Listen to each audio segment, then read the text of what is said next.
Le dimanche passé, nous avons vu un thème qui est l'affliction qui mène à la gloire. Et nous avons défini les afflictions comme les difficultés de la vie, les peines de la vie, les challenges que nous rencontrons, nous les enfants de Dieu.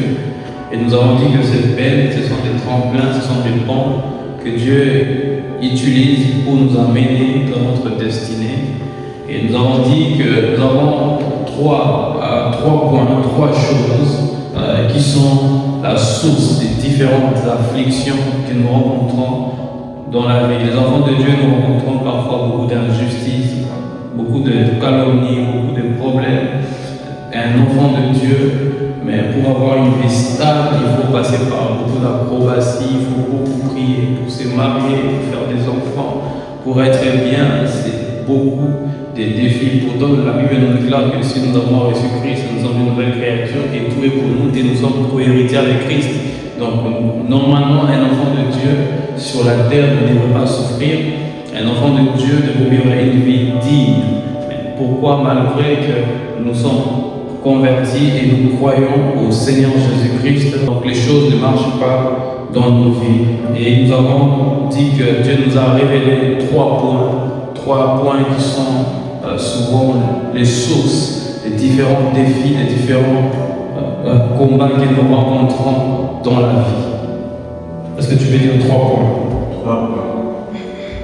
Et c'est avec beaucoup d'humilité, j'ai dit que c'est pas seulement ces trois points-là, mais Dieu nous a révélé les trois points qui pourraient être des points fondamentaux qui sont la raison, la source de nos problèmes dans la vie, de nos défis que nous rencontrons, surtout ici à Montréal, au Canada, où nous savons tous que la vie n'est pas simple.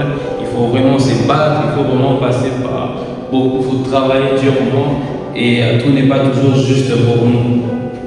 Et les premiers points pour ce qui était là le dimanche passé, et nous avons vu que c'était la source de nos problèmes, de nos défis, de nos afflictions. Le premier point, c'était quoi? C'était la destinée. C'était à cause de la destinée que nous avons.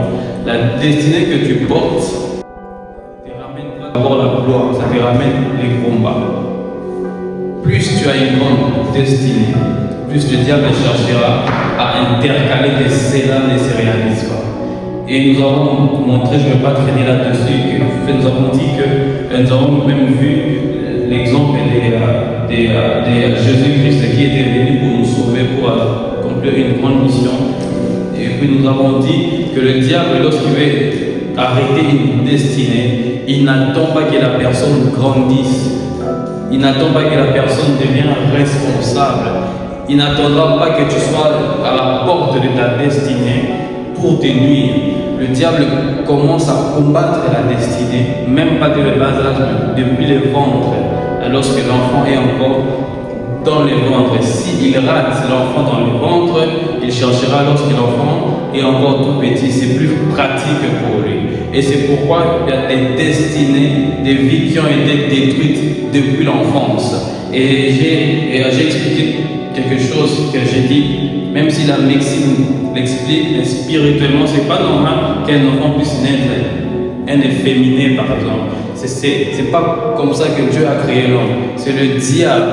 Mais comment une personne qui naît homme et qui finit par devenir femme et qui a décidé de devenir femme. Et c'est comme ça qu'il y a des gens qui naissent et le diable, pour détourner sa destinée, il lui envoie des relations, il lui envoie des fréquentations qui vont les désorienter de la ligne droite que Dieu avait prévu pour lui. Donc la source de tes combats, de tes difficultés, la première raison, c'est la destinée que tu as. Et c'est pourquoi un enfant de Dieu, tu dois être conscient de ta destinée.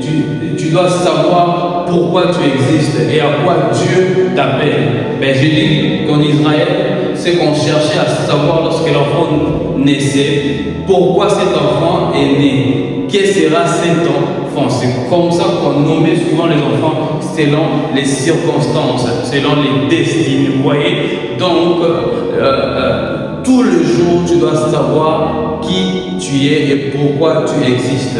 Dieu avait répondu à Jérémie, il avait dit que Jérémie c'est moi, je t'avais déjà établi prophète, bien avant que tu sois dans le sein de sa mère. Nous avons vu Samuel qui n'est pas encore né, mais sa mère dit, si tu me donnes l'enfant, je vais te le donner. Il sera dans ton temple, il va te servir. Vous voyez, ça c'est une destinée qui existe. Samuel ne va pas naître pour être joueur de football. Samuel ne va pas naître pour être roi. Samuel, c'est un sacrificateur déjà donné à Dieu. J'aimerais dire à une personne que tu as une destinée et ça existe. Et cette destinée va s'accomplir par le nom de Jésus-Christ. Je déclare que si tu découvres ces choses et si tu les mets en pratique, le diable n'arrêtera pas ta destinée. Ne vois pas ce que tu traverses ces derniers temps, ne vois pas ce que tu traverses. Dieu te connaît, Dieu t'a envoyé sur la terre pour une mission précise. Et le diable, sa peur, selon si tu as accompli cette mission-là, lui va être perdant. Par toi, beaucoup d'âmes doivent être sauvées. Par toi, beaucoup de personnes. Il y a des gens qui ont des destinées. Par lui, ces gens seront scolarisés. Par lui, beaucoup vont voyager. Et le diable, pour arrêter une bénédiction de toute une famille, qu'est-ce qu'il fait?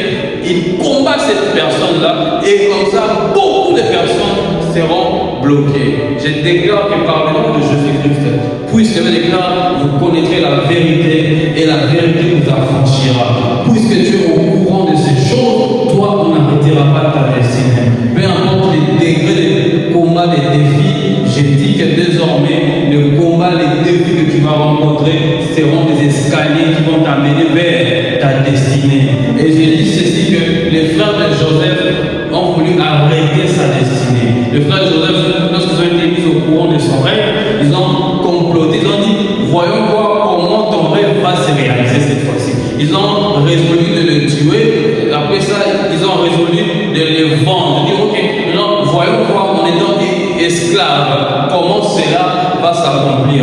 J'aimerais dire à quelqu'un, il n'y a personne qui peut arrêter le plan de Dieu sur ta vie.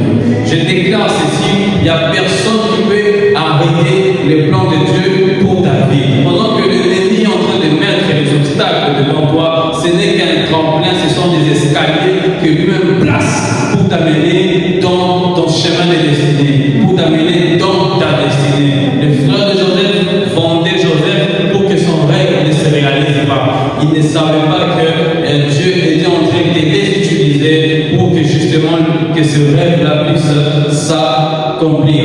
Pour s'arrêter là, comme ça nous allons passer sur le point suivant, c'est que nous avons dit que le diable, je fais encore un pas en arrière, que le diable commence à combattre la destinée, souvenez-vous, de le bas âge de l'humanité. Par exemple, Jésus-Christ, Satan n'a pas attendu qu'il ait 30 ans pour le combattre. C'est depuis sa naissance. Hérode là on voyait les gens, enfin pour qu'on puisse le tuer. Il a envoyé des mages, il a dit partez pour des renseignements. Mais parce que j'ai appris que c'est lui qui est né, c'est pas un bébé comme tout le monde. C'est lui qui est né, c'est lui qui sera roi. Qu'est-ce que les prophètes ont dit à son sujet? Ah, donc c'est lui qui va régner sur nous. Il faut le tuer, il faut l'étouffer. Mais frère, vous avez vu Moïse. C'est seulement lorsque Moïse naît qu'il y a une loi qui tombe qu'il faut tuer tous les premiers-nés mâles d'Israël. Pourquoi c'est seulement lorsque lui est né? C'est parce que c'est le prophète que Dieu va utiliser pour accomplir la promesse qu'il avait dit que ton peuple, toi, sera dans l'esclavagisme et moi je vais le sortir de cet esclavagisme. Faites très attention, n'avez pas encore d'enfants peut-être, mais priez pour les destinées de vos enfants de maintenant. C'est que tu as manqué, que ton enfant ne puisse pas manquer ça. Il y a des gens qui devraient être des grandes personnalités, des grandes personnes. Il y a des gens, lorsque tu regardes son niveau d'intelligence, il y a des femmes, lorsque tu la regardes, tu dis, mais celle-ci, qu'est-ce qui s'est passé dans sa vie? Tu as des gens qui ont des diplômes même, mais les diplômes ne servent à rien. Pourquoi? Parce que le diable a dévié la destinée. C'est parti dans l'alcool, c'est parti dans les femmes, c'est parti dans les péchés, c'est parti dans la fornication, c'est parti dans l'athéisme. Veille sur ta destinée. Et j'ai envie de dire quelque chose, c'est que si nous existons sur la terre, même après la conversion, si nous sommes encore sur la terre, c'est pour accomplir une destinée. Mais sinon, dès le moment de la conversion, nous pouvons mourir pour aller au ciel directement. Mais s'il y a le nombre d'années qui existent encore pour toi sur la terre, comme Jésus c'était 33 ans sur la terre, c'est pour accomplir une chose. C'est pour que Dieu soit glorifié dans ta vie. Sinon la terre ne sert à rien du tout. Paul dit que la mort m'est un gain. Paul dit que je me réjouis de ma mort parce que j'entre maintenant dans le jour du salut. Vous voyez? Et si nous existons, c'est pour une raison précise. Et Dieu a mal lorsqu'il place des potentialités, lorsqu'il place un avenir glorieux, mais il voit que la personne manque cet avenir. Veille sur ta destinée, veille sur ton entourage. Éloigne-toi des personnes qui te tirent vers le bas. Éloigne-toi des personnes qui te dévient de ton chemin. Change même de milieu s'il le faut. Change de maison, change de quartier s'il le faut. Si tu es dans un quartier qui ne t'accompagne pas vers ta destinée, quitte. Comment Joseph va rencontrer Pharaon s'il ne passe pas par la maison de Potiphar? Comment Joseph va rencontrer Pharaon si on ne le met pas dans la même prison que l'ouvrier de Pharaon? Tu dois te retrouver au bon endroit et au bon moment. Choisis les milieux, choisis les amis, choisis même les études qu'il faut faire en fonction de ce que Dieu t'a dit sur ta vie. Dieu t'a dit que tu es un serviteur de Dieu, mais qu'est-ce que tu fais? Tu traînes où? Est-ce que tu as le temps de méditer la parole? Est-ce que tu as le temps de regarder les grands? Dieu t'a dit que tu es un avocat, mais tu es plus penché vers la musique. Dieu t'a dit que tu es dans une politique forte, mais toi tu es dans quoi?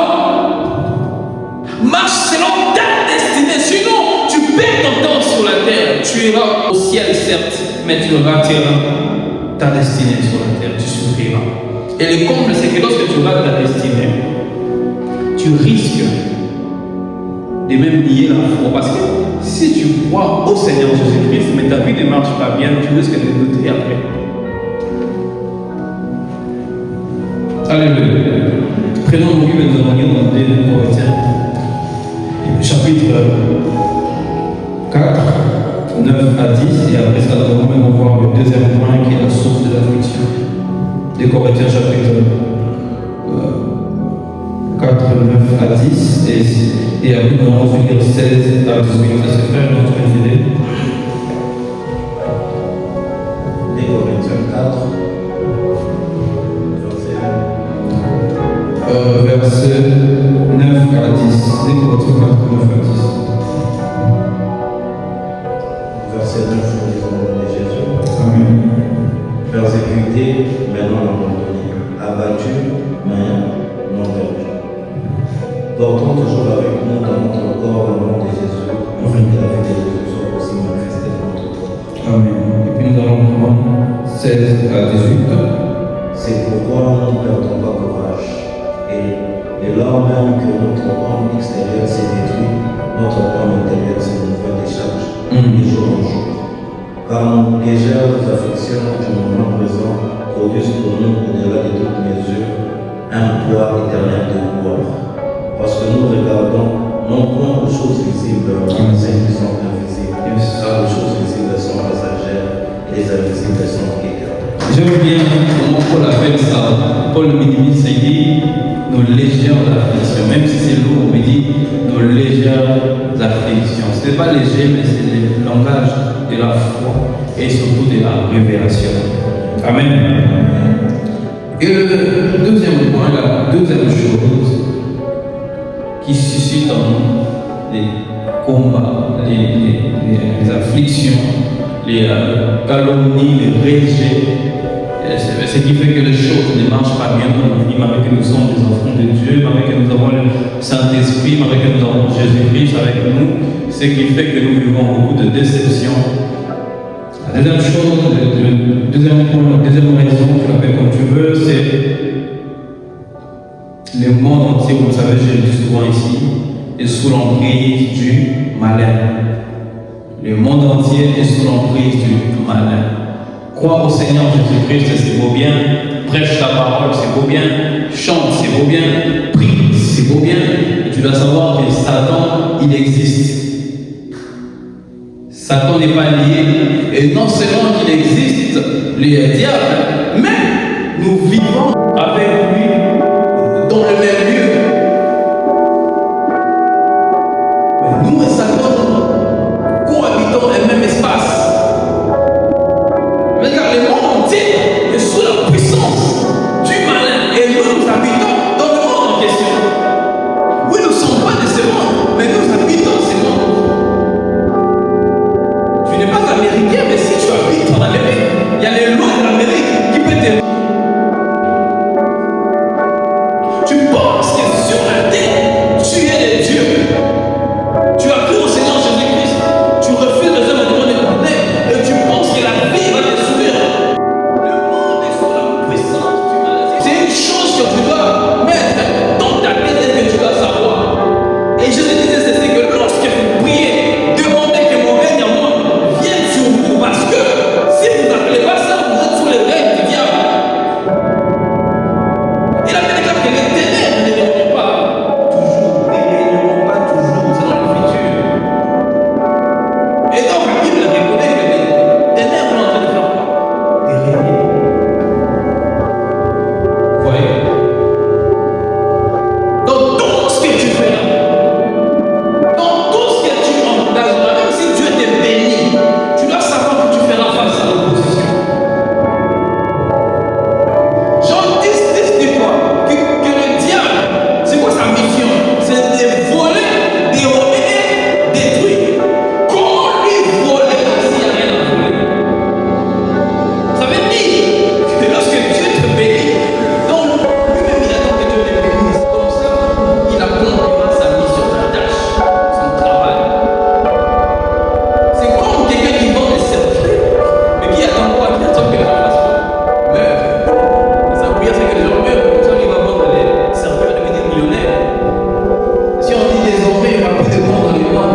tu vis une vie d'inconscience, tu apprends, tu te réveilles, hein, tu peux travailler, tout ça, tu dois savoir que tu t'exposes. 1 Jean 5, 9, les Timiens, si tu peux les lire. 1 Jean 5, 9. Oui. Le nom de Jésus. Amen. Si nous recevons les témoignages des hommes, les témoignages de Dieu est plus grand.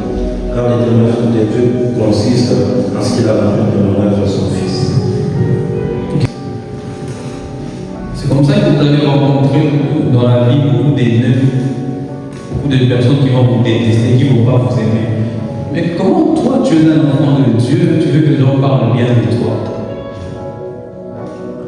Mais tu veux que le monde parle bien de toi? C'est pas possible. La mission du diable, c'est de détruire, c'est de salir ta réputation, c'est de te faire du mal. On vous accusera de Jésus par des choses que vous ne connaissez même pas. On vous amènera devant le roi. Un enfant de Dieu, tu as un défi sur la terre. C'est de faire face à de fausses accusations. C'est de faire face à l'injustice. C'est de faire face aux difficultés de la vie. Mais Dieu dit que malgré cela, je serai avec vous. On vous fera la guerre. C'est le truc. Il y aura la guerre. Toi, tu ne veux pas la guerre, mais tu veux la victoire. On vous fera la guerre, mais on ne vous vaincra pas. C'est ça. C'est là où se repose notre assurance. Ce n'est pas que les choses aillent bien forcément, mais que les choses finissent bien. Je voudrais déclarer que les choses finiront bien pour toi, Jésus. Oh, ce qui a mal commencé, ce qui était difficile pour toi, finira bien par le nom de Jésus. Je suis en train de prier ce soir que Dieu donne un témoignage à quelqu'un. Je suis en train de prier que Dieu donne un témoignage à quelqu'un. Oh, je suis en train de prier que là où tu avais perdu l'espoir, que Dieu redonne l'espoir. Alléluia. Alléluia. Et c'est pourquoi tu dois détecter, par exemple, de quelle manière le diable il agit dans ta vie pour te tirer vers le bas, pour t'éloigner de ta destinée. Tu dois les détecter. Jésus a su tout de suite que les propositions de Satan, c'était pour l'empêcher d'accomplir sa mission sur la terre. C'est comme ça que le diable t'infiltre par des relations que tu ne sais pas. Tu as un ami, tu as une personne qui t'envoûte tous les jours. Tu as une nourriture que tu manges qui t'envoûte. Satan passera par la nourriture, par une personne, par l'atmosphère, par les milieux, par la maison. Il y a même des bâtiments qu'il ne faut pas habiter. Il a infiltré partout. Les princes de ce monde, il a aveuglé l'intelligence.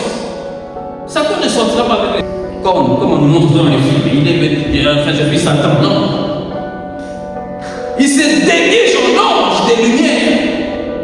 Nous sommes infiltrés, les enfants de Dieu. Nous sommes infiltrés. Et Dieu disait à Jérémie, invoque mon camp au jour de quoi? De la détresse. Qu'est-ce que je ferai? Il ne dit pas que je veux d'abord te secourir de la détresse. Il dit quoi? Je vais te révéler les choses que tu ne connais point. Ça veut dire que je te montrerai la source de ton malheur. Si tu ne connais pas la source de ton malheur, si tu fermes le robinet, la source va encore jaillir. Tu dois détecter par où le diable passe dans ta vie pour que les choses ne marchent pas. Et j'ai parlé des éléments internes et des éléments externes.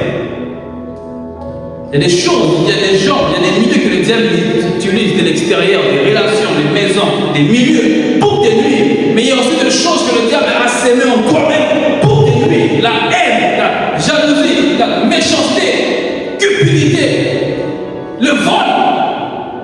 Je connais quelqu'un qui a fait la prison. Vous savez pourquoi? Une personne qui avait le vol, l'esprit de vol. Une personne qui est entrée dans un supermarché, qui a payé beaucoup de choses, plus de 300 $ par exemple. Et en sortant, il a juste pris un jument Tu vois les Chinois vers la caisse, ils voient une carte. Tu arrives à la caisse, ils payent. Il fait plus de $300 par exemple. Et en sortant, ça sonne. Ping, ping. Comment tu peux dépenser plus de $300 pour acheter tout ce que tu veux et tu voles quelque chose qui ne vaut même pas $1? C'est pas un vol normal. Ça, c'est le diable. Ça, c'est un esprit.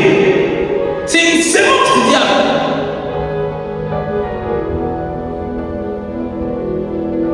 Comment quelqu'un, tu es en train de te marier, mais le jour de ton mariage, tu es en train de draguer une autre fille.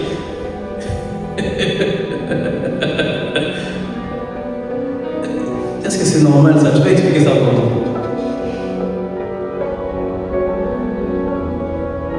Le diable a fait.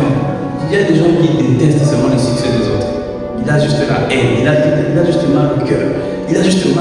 Comment tu as mal au cœur? Ça t'échange quoi? Ça ne t'enlève rien, ça ne t'ajoute rien.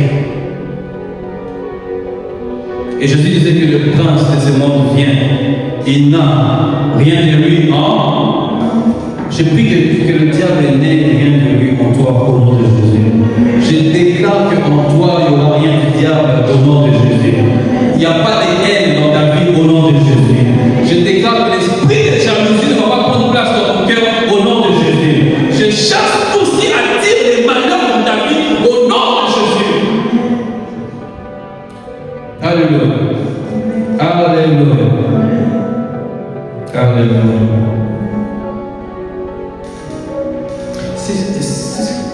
C'est lui qui sait détecter les sources de ces problèmes, de ces malheurs. C'est lui qui a déjà vécu.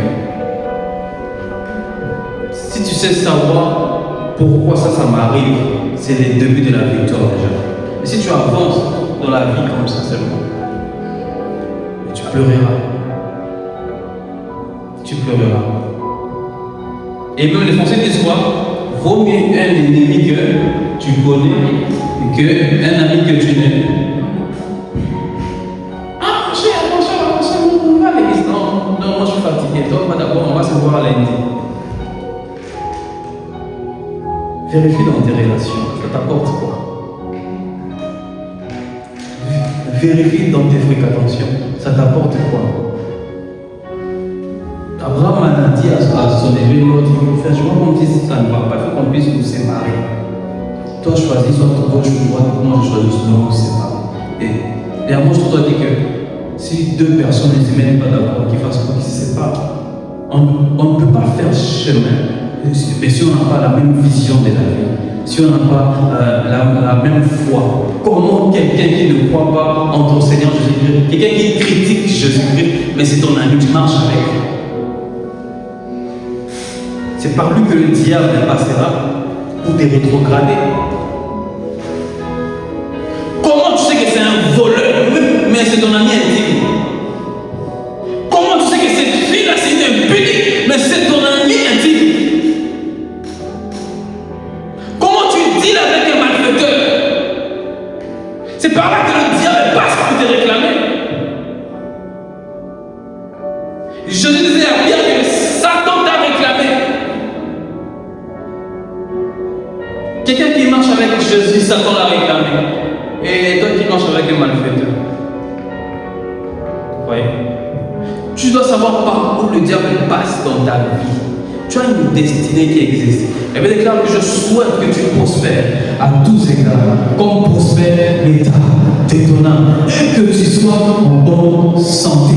Il y a des choses qui sont anormales dans ta vie, des choses qui s'expliquent spirituellement. Ne t'arrête pas seulement à comprendre les choses naturellement, biologiquement, physiquement, politiquement. Il y a des choses qui commencent d'abord spirituellement. Et bien, nous venons de lire ici que c'est par des choses invisibles qu'il y a des choses visibles.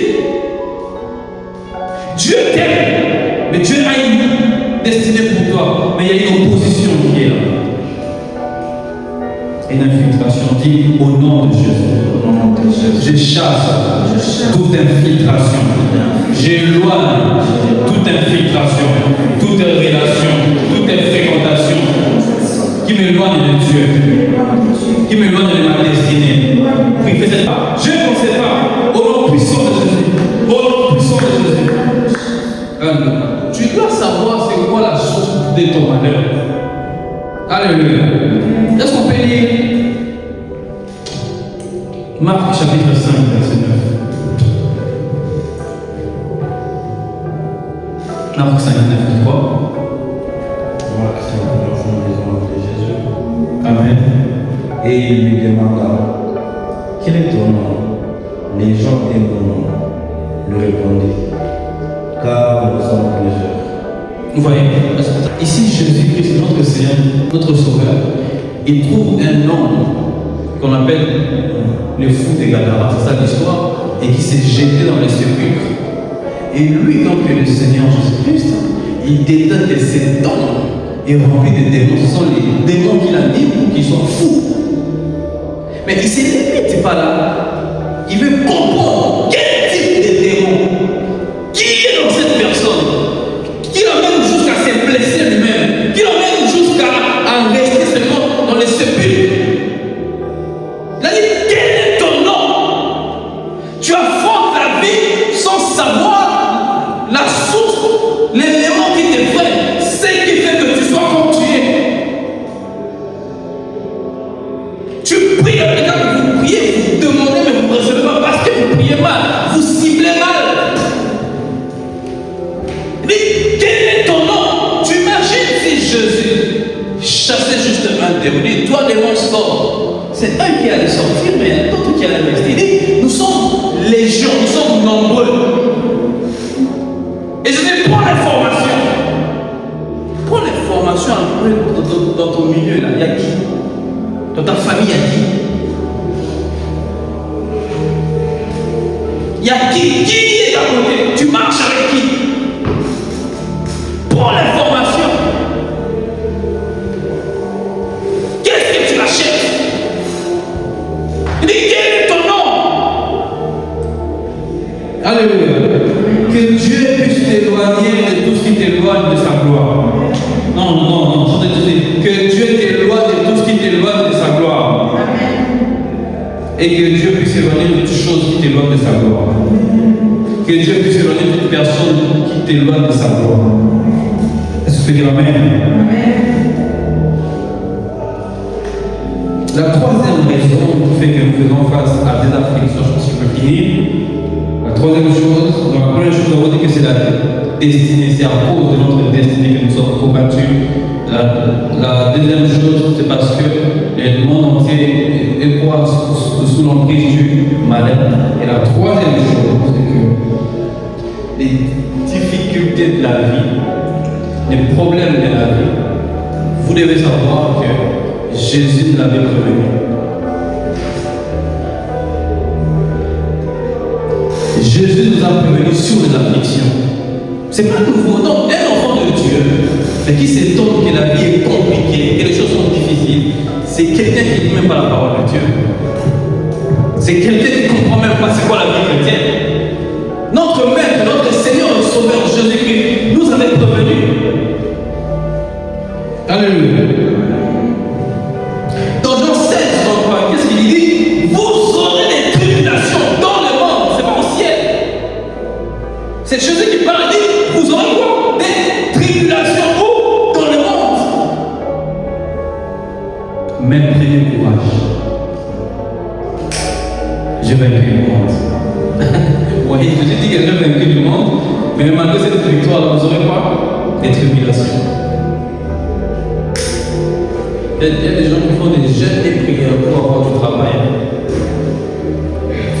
Ce n'est pas un modèle. Parce qu'il y a des tribulations, il y a des oppositions. Il dit, vous aurez des tribulations où? Dans le monde. Vous aurez des maladies, des problèmes, des accusations.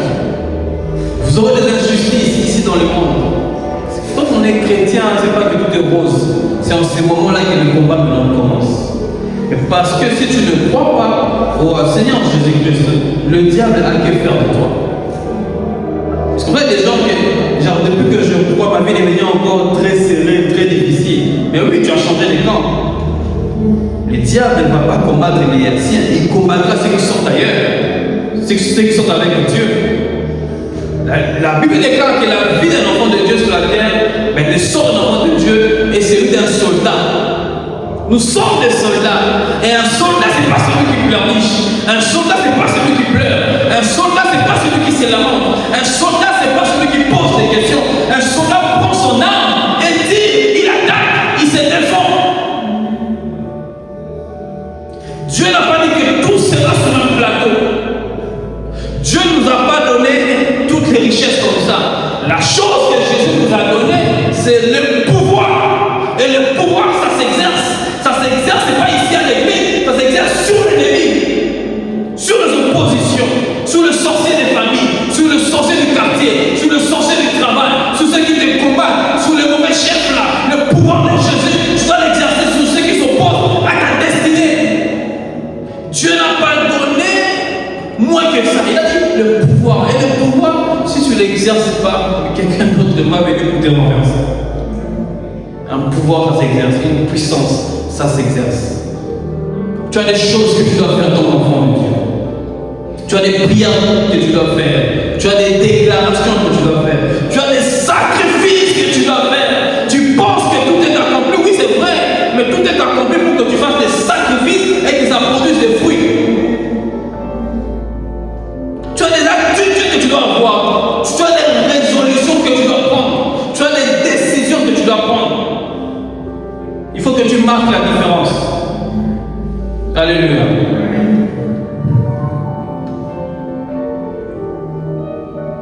Matthieu 10, 17 dit ceci, mais je vous envoie comme des brebis au milieu de loups. C'est Jésus qui dit, c'est dit, moi, je vous envoie comme des brebis au milieu des loups. Qu'est-ce que les loups font? Quand tu vois une brebis, il arrache la brebis.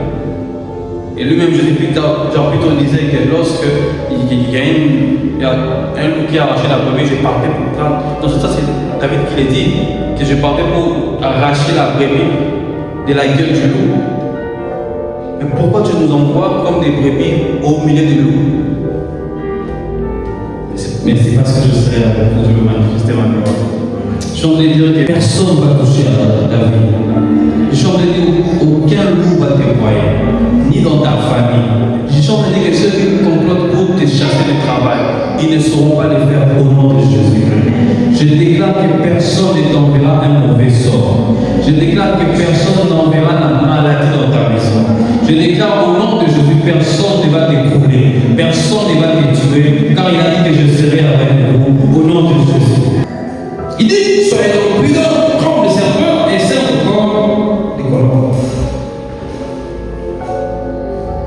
Il dit, mettez-vous en garde contre les hommes, car ils vous livreront aux tribunaux et ils vous battront de verges dans les synagogues. Si tu te poses beaucoup de questions sur la vie, genre des injustices, mais tu as les réponses.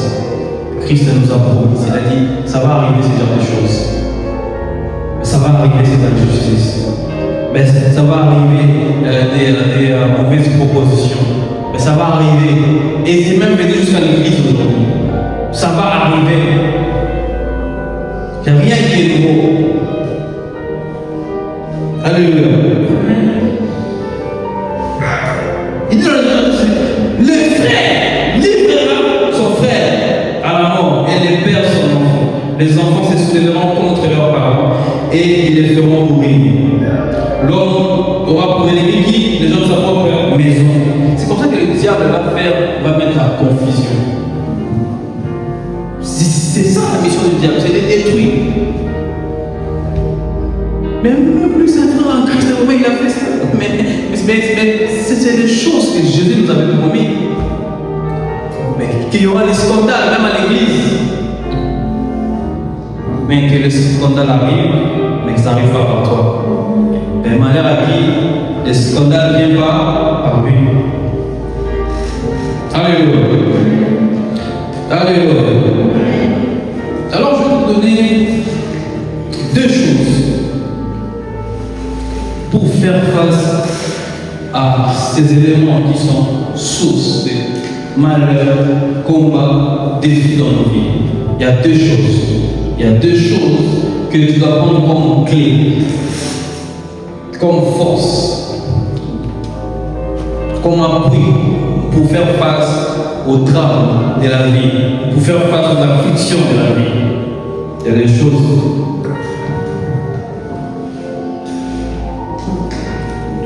Donc, Matthieu 10, 22, tu vois, est-ce qu'on peut lire ça? Matthieu 10, 22. Matthieu 10, 22. Oui. Nous allons de Jésus. Oui. Vous serez haïs de tous à cause de moi. Attends, s'il te plaît. Vous serez quoi? Haïs de tous à cause de quoi? De moi. Est-ce que parce que vous aurez fait du mal? Mais c'est à cause de quoi? Toi tu es chrétien, toi tu penses que ça va être facile. C'est à cause de qui? De Jésus. Que vous serez quoi? Haïs de tous. C'est quoi la suite? Mais celui qui persévérera jusqu'à la fin sera sauvé. C'est la première chose. Je te dois merci à Dieu. La première chose, c'est tu ne dois pas lâcher devant les défis de la vie. Tu ne dois pas régner la foi. Je connais des gens qui sont rentrés dans le monde. Ils ont dit, ah, maintenant les églises, c'est des aventures. Comment je vais dans une église même si c'est le pasteur qui me fait ça? Ah. Mais c'est celui qui persévérera jusqu'à la fin qui sera sauvé. Sois de ceux qui persévèrent. Ce soir, Dieu nous demande la persévérance, malgré les défis que nous avons, les combats que nous avons, les rejets que nous avons.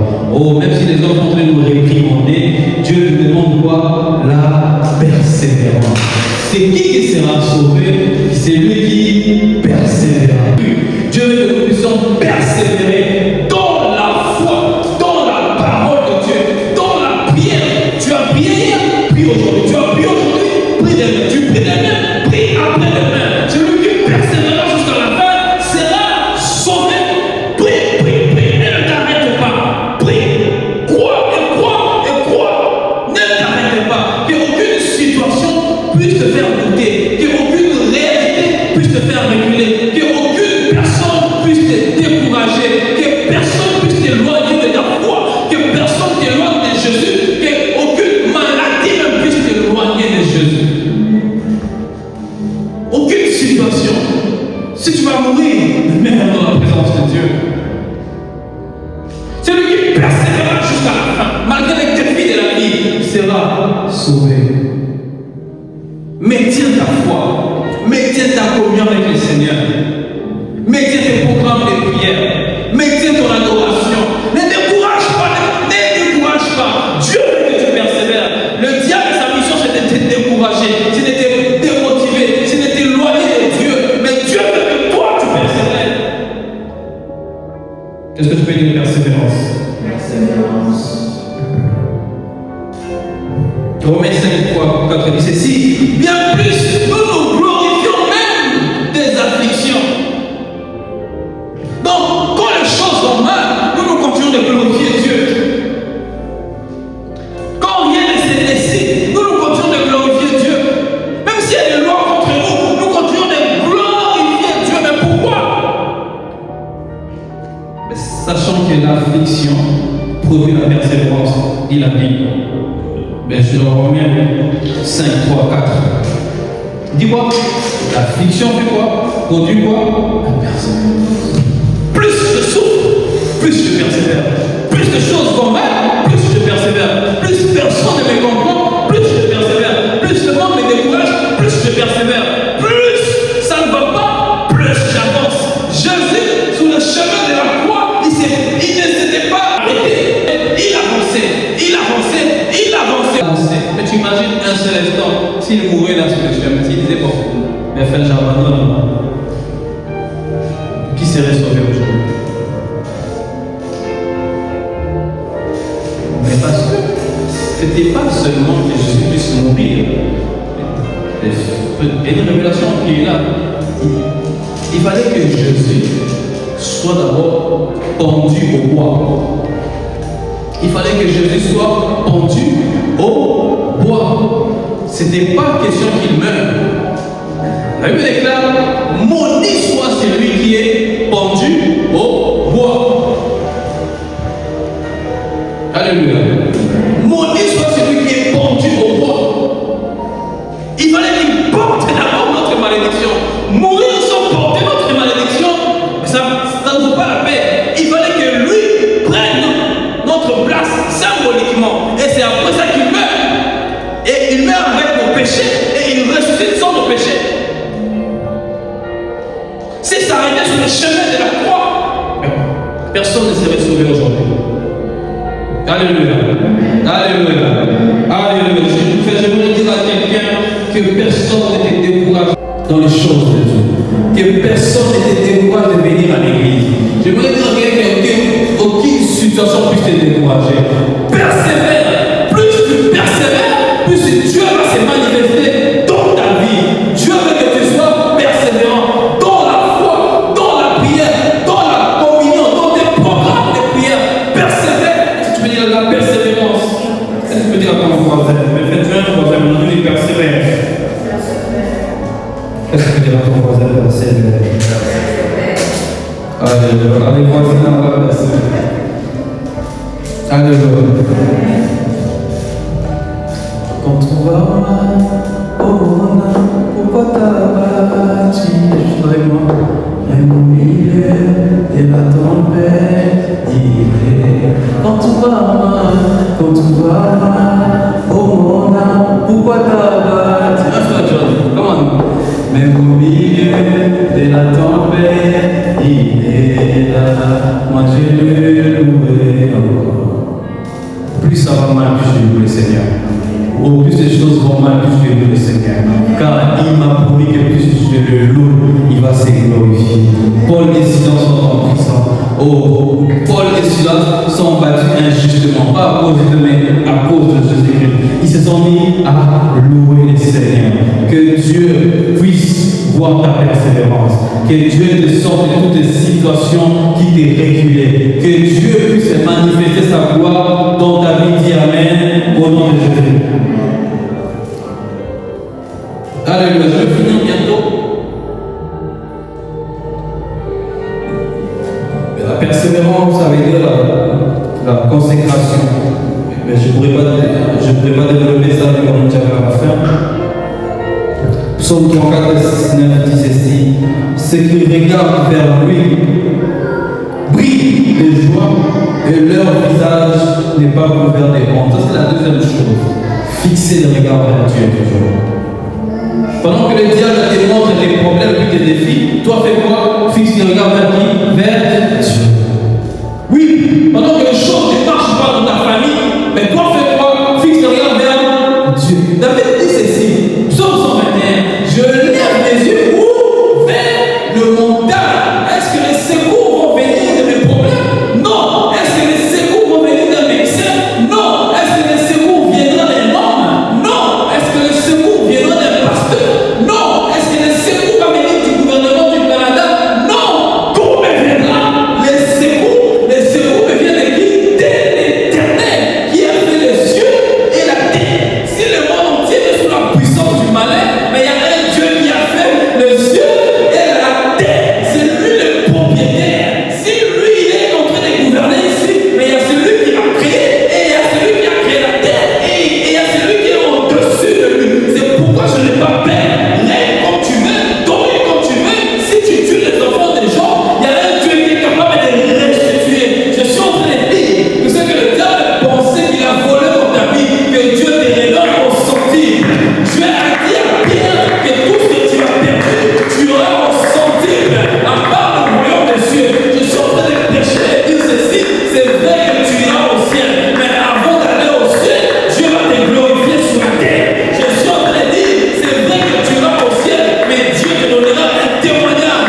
Le diable ne va rien te faire, tu es la source de bénédiction pour ta famille. Que Dieu te bénisse, que Dieu fasse de toi un canal de bénédiction.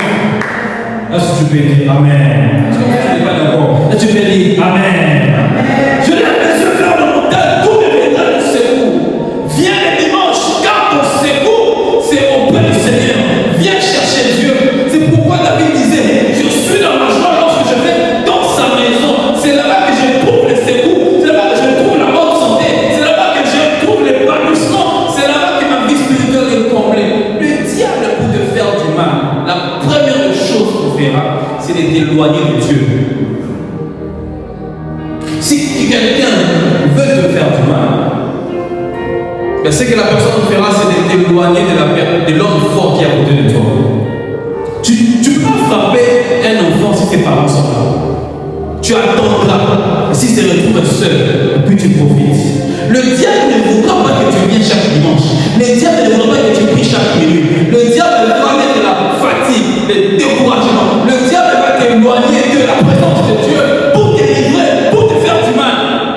Accroche-toi à Dieu. Persévère et fixe le regard vers lui. Dieu te fait dans ta présence. Dis Dieu me fait dans sa présence. Dieu me fait dans sa présence. Dis Dieu me fait dans sa présence. Dieu me fait dans sa présence. Ne regarde pas tes problèmes. Regarde celui qui résout les problèmes. Regarde celui qui donne la solution. Regarde celui qui répond aux questions que les hommes ne peuvent pas répondre. Tu attends trop cette solution-là de la part d'un oncle, d'une personne, d'un fiancé, d'une fiancée. Les secours me viennent de l'Éternel qui a fait les cieux et la terre. Je suis en train de dire ceci. Là où ton mari ne peut pas te comprendre, ta femme ne peut pas te comprendre, tes enfants ne peuvent pas te comprendre, tes parents, ton meilleur ami même peut écouter de toi. Dieu peut témoigner pour toi. Dieu peut parler pour toi. Et vous savez, il y a un grand homme dans la Bible, je vais m'arrêter là, Jean-Baptiste. Mais je lui dis ceci, que Jean-Baptiste est le plus grand des hommes sur la terre. Il n'y a aucun homme qui est plus grand que Jean-Baptiste.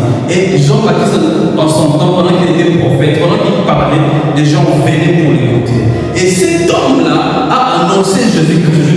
Il dit, voici l'agneau de Dieu qui fait quoi? Qui ôte les péchés du monde. Malgré qu'il avait dit ça, malgré que les gens croyaient à tout ce qu'il disait, et quand il présentait Jésus, voici l'agneau qui ôte les péchés du monde, personne n'a cru. Il n'y a personne qui a cru. C'est la parole à laquelle Jean-Baptiste a prononcé où il y a eu des doutes. Il a dit, c'est lui l'agneau qui ôte les péchés du monde. On demandait, est-ce que c'est lui qui doit venir ou pas? Non, c'est lui l'agneau qui ôte les péchés du monde. Il a fallu qu'une voix dise dans les cieux que celui-ci est mon fils bien-aimé en qui j'ai mis toute ma confiance. Et à partir de ces moments-là, le ministère de Jésus a changé. La parole de Jean-Baptiste n'a pas pu impacter le ministère de Jésus-Christ. C'est la voix qui a crié au ciel, qui a dit, celui-ci est mon fils bien-aimé en qui j'ai mis toute ma confiance. Que le ciel parle pour toi. Non, les hommes ne peuvent pas parler pour toi. Que le ciel témoigne pour toi. Ne te justifie pas beaucoup. Que Dieu parle en ta faveur. Dieu peut aller parler à un chef qui travaille pour toi. Un chef peut rêver qui doit te promotionner. Cet homme avait oublié de parler de Joseph. Joseph lui avait dit, si on te libère, parle de moi chez Pharaon s'il te plaît. Parle de moi de Joseph. Et cet homme, il a passé beaucoup de temps. Il a oublié. Il a fallu que Dieu fasse rêver Pharaon. Et que Dieu suscite dans son cœur. Et souviens-toi qu'il y a un Joseph. Dieu va créer des circonstances pour qu'on se souvienne de toi. Dieu va créer des circonstances pour qu'on te cherche. Toi, tu es un Jephthé. Jephthé qui a été rejeté par ses frères. Dieu a créé une guerre. Ses frères sont venus pour le chercher. Que Dieu fasse de toi une référence pour ta génération, pour ta famille. Si tu es d'accord, tu acclames le Seigneur. Tu acclames le Seigneur. Et tu te lèves. Tu acclames le Seigneur. Et tu vas déclarer, tu dis que moi, je suis la référence pour ma famille. Commence à déclarer là, je dis, je suis la référence. Je ne changerai pas ma destinée. Prie là où tu es.